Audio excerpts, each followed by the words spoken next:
In 1998, a Finnish company less than 150 years old became the most valuable brand in Europe. It was not a bank, not a car manufacturer. It was a factory that had been born on the banks of a river in the Finnish countryside, producing paper. That year, Nokia was selling one phone every 4 seconds. Every 4 seconds, somewhere on the planet, someone was holding in their hands a device with that green screen, that discrete antenna, and that unmistakable melody.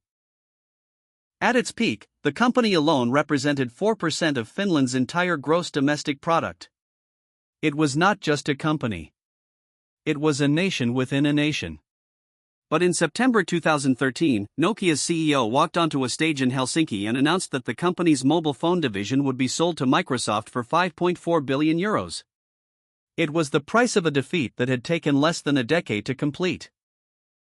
The man who had presided over the decline ended his speech with words nobody expected to hear from an executive in front of cameras from around the world. He said quietly, "We did not do anything wrong and yet we lost." The silence that followed lasted only a second but echoed for years. This is the story of how the company that taught the world to communicate did not know how to listen to what the world was trying to tell it. It all began far too removed from the universe of mobile phones for anyone to have imagined what was coming. In 1865, an engineer named Fredrik Idestam set up a small paper mill on the banks of the Nokianverta River in southwestern Finland. The location was as inhospitable as it was remote, but Idestam saw in the region's natural resources, abundant in timber and water, the potential to build something lasting. Within a few years the mill prospered. In 1871 the company was named after the river that ran beside it. Nokia. The name would sound poetic decades later when it would be printed on more than 1 billion devices around the planet. Nokia spent the following century reinventing itself in ways that defy industrial logic. At different points in its history it manufactured rubber boots, car tires, electrical cables, and even toilet paper. It was a survivor by nature, accustomed to crossing crises, shedding its skin whenever the market demanded it. In 1967 a decisive merger took place between the original Nokia, Finnish Cable Networks, and Finnish Rubberworks, uniting 3 companies into a single conglomerate. That merger created the structure that would allow, years later, a bold plunge into the sector that would change the company's destiny forever. The first steps toward telecommunications were tentative.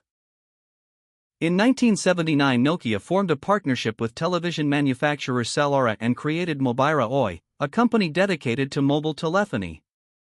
In 1982 that division launched the Mobira Senator, the first car mobile phone. An enormous, heavy, and absurdly expensive device aimed exclusively at executives who had the means to carry a battery the size of a briefcase. The world was not yet ready for the pocket phone, but Nokia was beginning to understand that moment would arrive. In 1987 the company launched the Mobira Cityman, Nokia's first genuinely portable mobile phone. It weighed 800 grams, cost the equivalent of more than €4,000, and had the appearance of a sophisticated brick. That same year a photograph circulated through European newspapers and caused a sensation. Soviet leader Mikhail Gorbachev was seen on the streets of Helsinki talking on the Mobira Cityman. The device immediately earned the nickname the Gorba and entered history as the symbol of a new era. It was Nokia telling the world, quietly but unmistakably, that the borders of communication were about to disappear. The real turning point came in 1992. That year Nokia made a strategic decision that would define the following decades. It gradually wound down its operations in traditional industrial sectors and concentrated all of its resources on telecommunications. The new CEO, Jorma Ollila, a former banker of only 41 years, bet everything on a then-emerging technology called GSM, the global standard for mobile communications that was being adopted across Europe. That same year Nokia launched the Nokia 1011, the first mobile phone in the world to operate on GSM technology. The device was simple, robust, and affordable by the standards of the time. It was the embryo of a revolution. In the years that followed, the world discovered that it wanted to talk, and Nokia discovered that it knew how to manufacture devices for that purpose better than any other company on the planet. In 1994 the Nokia 2110 became the first mobile phone with the iconic Nokia tune ringtone, a melody based on a 19th-century guitar piece by Francisco Tárrega, which would become the most recognized sound in the history of consumer electronics. In 1998, the Nokia 5110 democratized access to mobile phones by combining competitive pricing, long battery life, and the ability to swap colorful covers. It was personalization at a time that did not yet know that concept in everyone's pocket. But it was the Nokia 3210, launched in 1999, that transformed Nokia into a global cultural phenomenon. The device was compact, had no external antenna, came with built-in games and text messaging. It sold 160 million units. 160 million. To put that in perspective, it was as if 1 in every 40 inhabitants of planet Earth had bought that specific phone. People did not identify their devices by brand. They identified them by model number. You had a 3210 or a 3310 or an 8110. Nokia's models were so popular that their serial numbers became everyday language in dozens of countries. No technology company had achieved anything like it before. In 2000, Nokia surpassed Ericsson and Motorola and officially became the largest mobile phone manufacturer in the world. A position it would hold for 14 consecutive years. In 2002, it launched the Nokia 6650, the planet's first 3G phone. The company was always one step ahead, or at least that is how it appeared, because while Nokia's engineers were celebrating their own records, something was being quietly built somewhere in the world that would soon change every rule of the game. In 2003, Nokia launched the model many would consider the highest point of its trajectory in traditional phones, the Nokia 1100. Simple, cheap, practically indestructible. The device was designed specifically for emerging markets in Africa, Asia, and Latin America, where electrical infrastructure was unstable and consumers needed a phone that would work under any conditions. The Nokia 1100 sold 250 million units. It remains to this day the best-selling mobile phone in human history. 250 million devices that brought communication to people who had never imagined holding a telephone in their hands. It was the power of a company that had become, in every practical sense of the word, indispensable. During that same period, Nokia dominated 40% of the global mobile phone market. Its research laboratories employed more than 20,000 engineers around the world.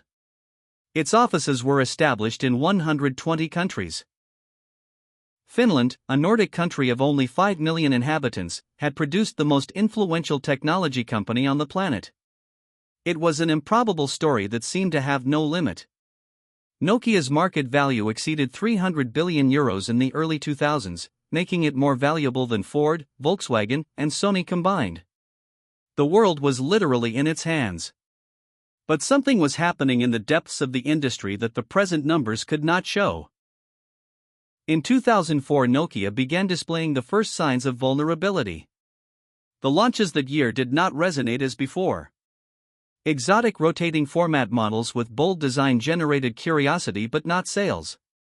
The company's market share fell for the first time in years, retreating to 35%. It was a small drop, almost imperceptible against the size of the empire. But numbers never lie when you know how to read them. The problem was rooted deeper than any market analyst was willing to admit publicly. Nokia had built its dominance in a world of hardware, where competitive advantage resided in the quality of materials, the durability of batteries, the clarity of signal. It was the best in the world at that.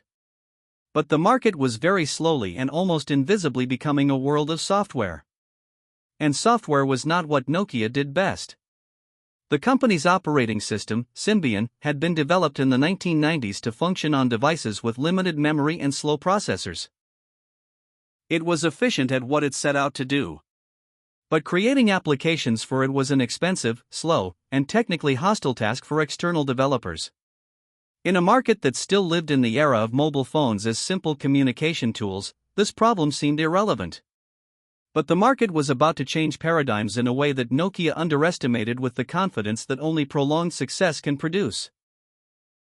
On January 9, 2007, in San Francisco, Steve Jobs walked onto the stage at the Macworld Expo and put his hands in his pockets. When he took them out, there was something small, rectangular, and entirely covered in glass between his fingers.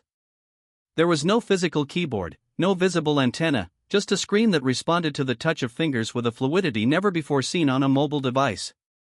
Jobs said that Apple was launching 3 different products that day: a widescreen iPod, a revolutionary phone, and an internet communicator. The audience began to realize, with growing excitement, that he was talking about the same device. It was the iPhone, and it changed the world forever.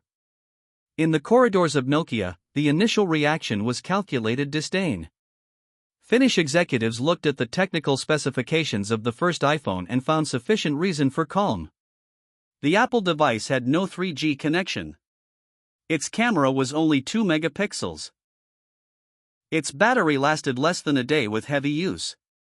The Nokia N95, launched that same year, had a 5 megapixel camera, 3G support, and a considerably more robust battery. In terms of hardware, Nokia still won. And it was exactly that reading that led the company to the greatest strategic error in its history. What Nokia did not understand, or did not want to understand, was that the iPhone was not a better phone. It was a new category of product. It was a pocket computer with an intuitive interface, an app ecosystem that was about to be born, and a user experience centered on the user in a way that Symbian had never been capable of offering. Apple was not competing in the same game Nokia was playing. It had invented an entirely new game, and Nokia kept playing the old one. In 2008, Google launched Android, an open-source operating system that any manufacturer could use for free. Samsung, LG, HTC, and dozens of other companies adopted Android with impressive speed. In April 2009, Samsung launched its first Android smartphone, the i7500, less than 2 years after the emergence of the iPhone. The following year, Samsung abandoned Symbian definitively. The race had begun, and Nokia was standing at the starting line, staring at the horizon with an expression that mixed disbelief and wounded pride. Internally, the company was living through a silent crisis that rarely made headlines. Nokia's organizational structure had grown as large as its market share.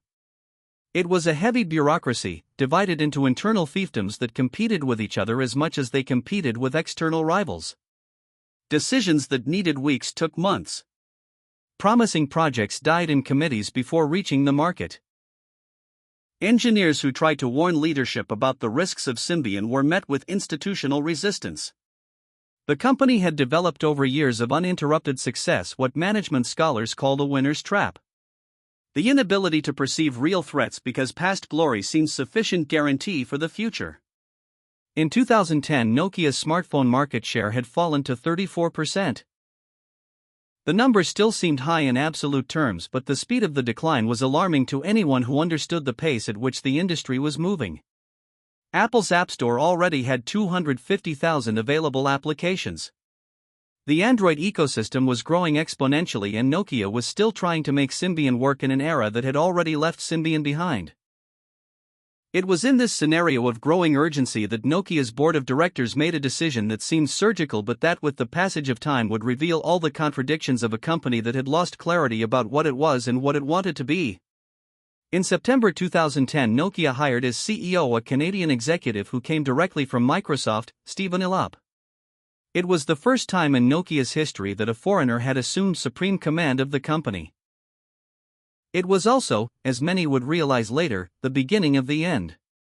In February 2011, Stephen Elop sent an internal memo to Nokia employees that leaked to the press and became one of the most discussed documents in recent corporate history.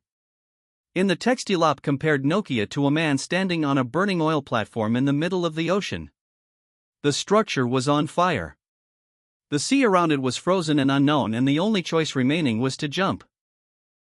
It was a brutal, honest, and in many respects accurate metaphor. The problem was that the man who wrote it already knew what the next step would be before even delivering the diagnosis. A few days after the memo, Elop announced a strategic partnership with Microsoft. Nokia's future smartphones would abandon Symbian and run Windows Phone, the mobile operating system from the company in Redmond. The decision shook the market, confused consumers, and devastated the internal morale at Nokia. Developers who had been working on Symbian and on MeeGo, the alternative operating system Nokia had developed in partnership with Intel and which was showing promising results, saw years of work discarded overnight. The Nokia N9, the only device launched with MeeGo, received enthusiastic reviews from the specialist press in 2011. It was fast, fluid, intuitive, and elegant. But it was launched and discontinued almost simultaneously, as if Nokia itself had decided to bury its best chance before it could flourish. The partnership with Microsoft produced the Lumia line, smartphones with colorful design and exceptional cameras, especially the Lumia 1020, launched in 2013 with a 41-megapixel photographic sensor that was technologically superior to practically everything in the market. The PureView technology developed by Nokia's engineers was genuinely revolutionary. But Windows Phone could not attract developers.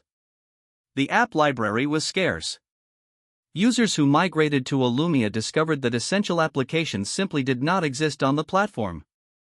Nokia had exchanged a moribund operating system for another that never came to life. The numbers told an increasingly dark story. In 2011, Nokia's smartphone market share had fallen to 15%. In 2012, it fell to 7%. In the first half of 2013, it reached 3%. From half the world market to 3% in less than 6 years. It was an unprecedented decline in the history of the technology industry, the dissolution of an empire built over decades, consumed in an interval of time that would barely fit in an electoral cycle. The company's shares, which had reached €65 around the year 2000, were trading below €3 in 2012. The layoffs came in waves.